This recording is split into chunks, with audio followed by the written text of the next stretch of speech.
Hello. So I apologize. It has been so long since I started the Libre 2 and I haven't come back to update you. I've been using it for a little over a month now. I'm on my third sensor and it's been going well. It's been going very well.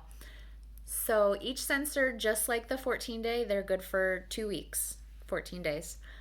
And I haven't had any issues with them staying on, anything like that. They look exactly the same as the 14-day sensors. Application is exactly the same. What you can do while you're wearing it in terms of like showering, swimming, those kinds of things, that's all exactly the same. I haven't had any issues with them moving around on me. The only time that I really ever did was in the summer when I would be using sunscreen. Then it would sometimes need a little bit of reinforcement. But other than that, I've never really had big issues with Libre sensors. So, same with this one. They've been pretty good. They've stayed where I put them. They've been reliable. I've noticed that they've been a little bit more prone to do that. You put on a new one and you scan it and it says, can't read it right now, give us 2 hours or 5 hours or whatever. I've been more prone to get that with the Libre 2 than I ever was with the 14 day. So it's not a huge deal. I change it at night, so I go to bed, I wake up in the morning, and then it's okay. But just something that I've noticed. So, pros and cons, the 14 day versus the Libre 2. First of all, the scanners that you have to get are identical. Exactly the same. 14 day, Libre 2. I literally took the silicone skin off of my old one and put it onto my new one, and it fits perfectly. So the scanner is exactly the same and it functions exactly the same as well. Push the button, it tells you scan.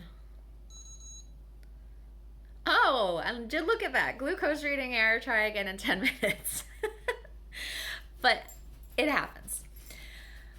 So the plus of having the Libre 2 is that it gives you the alarms if you go low or if you go high. So I have it set right now, it alarms if I go below 60. So the moment that I hit 59, it has an alarm that goes off. If I go high, I have it set to, I believe, 240. The second I hit 241, there's a different alarm, it sounds different, that goes off to let me know that I've gone too high. Thankfully, I don't typically have the highs. I tend to have the lows, which is not great. But I'm someone that I don't feel the lows coming always. I definitely feel them once they hit, but I don't always feel them coming. So it's been very nice to have the alarm on the scanner to go off and let me know that it's coming. I've been able to notice a trend in my day where there's just a typical part of the day where I tend to go low. And I've kind of been able to head it off a little bit I've noticed it's usually around this time every day just because of how my schedule is. My schedule at work, there's nothing I can do to change it. And I don't eat lunch until pretty late. So I've noticed I have to eat something around this time or I'm going to be low by this time. So that has been a really nice thing. That has helped me to pay more attention to it. And it also has come in wonderfully when I'm just having days where I overbolus for something or I'm not, just whatever it is. And it lets me know that the low is coming before it really hits so I don't get really low. So the cons of the 14 day versus the Libre 2. You have to have the sensor or the scanner, I'm sorry.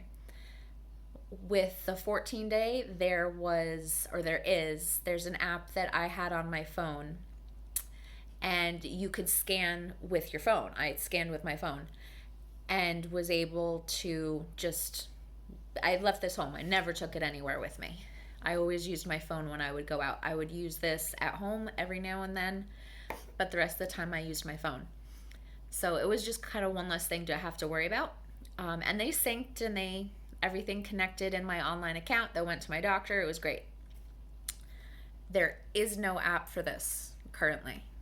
So for the Libre 2, you have to carry this with you everywhere you go, which is not a big deal.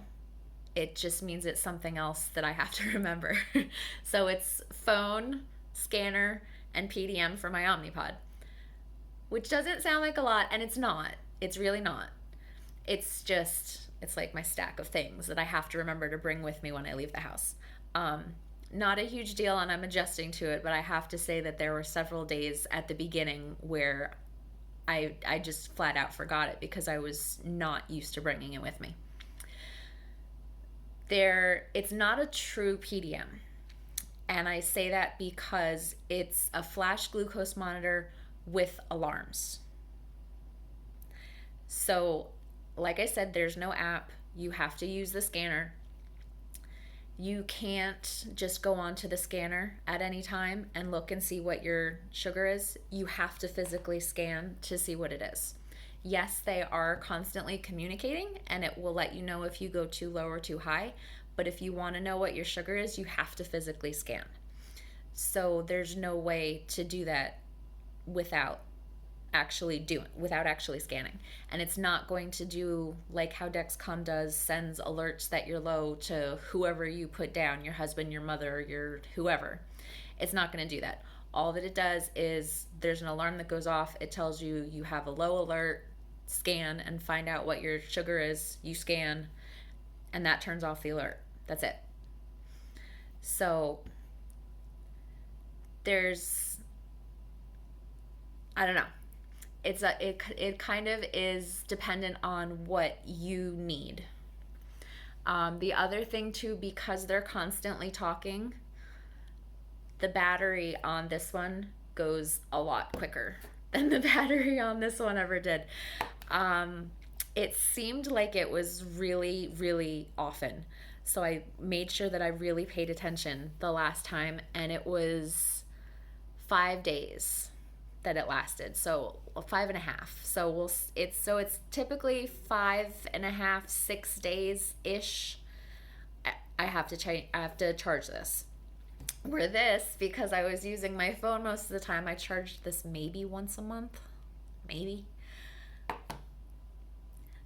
Just something else to consider.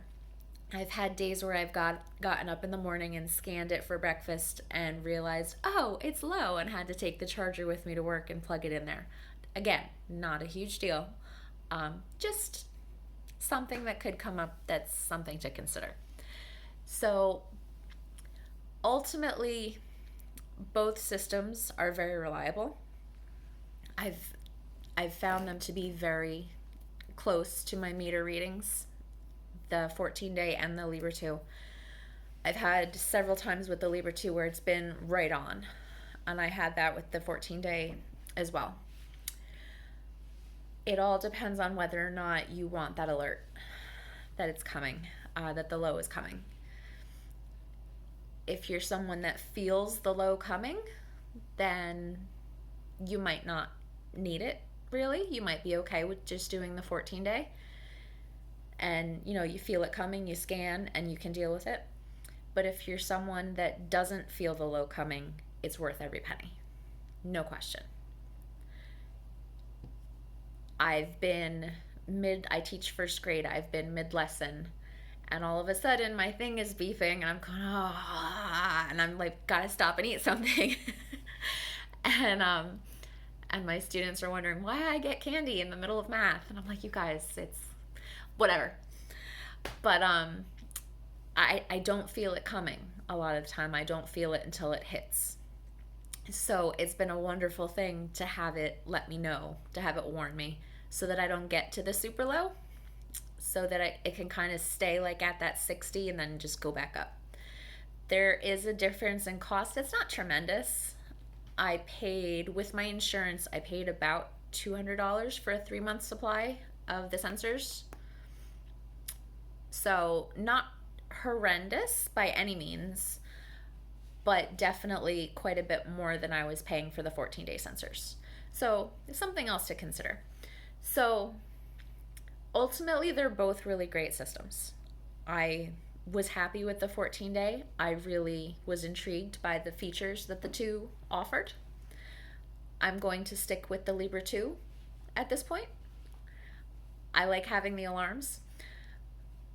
Something to consider. I do not. I'm bad, and I don't sleep with this near me because there's something called compression lows with Libre 2 sensors, where if you put pressure on them, they tend to have low readings, and I sleep on my side. So if you look at my graph for overnight, I'm always low overnight. I don't know if I truly am, honestly, or if it's just because I'm sleeping on my side and I'm having a compression low. So I don't want this going off all night long, so I leave it in the kitchen at nighttime, and then I see my graph in the morning. It's it's really dependent on whether or not you want those alarms. It's not going to send anything to anyone. This is going to have an alarm go off that you have to push the button to make it stop.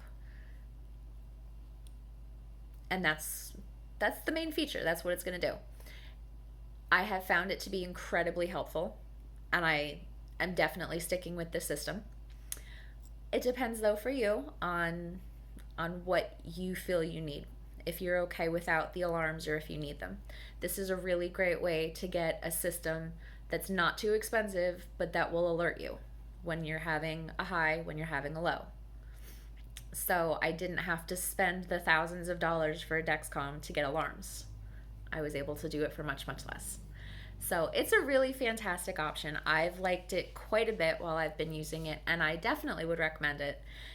If there's anything else that I can answer, please leave your questions down in the comments, and I'd be happy to answer them for you. I hope you all have a wonderful day. Thank you.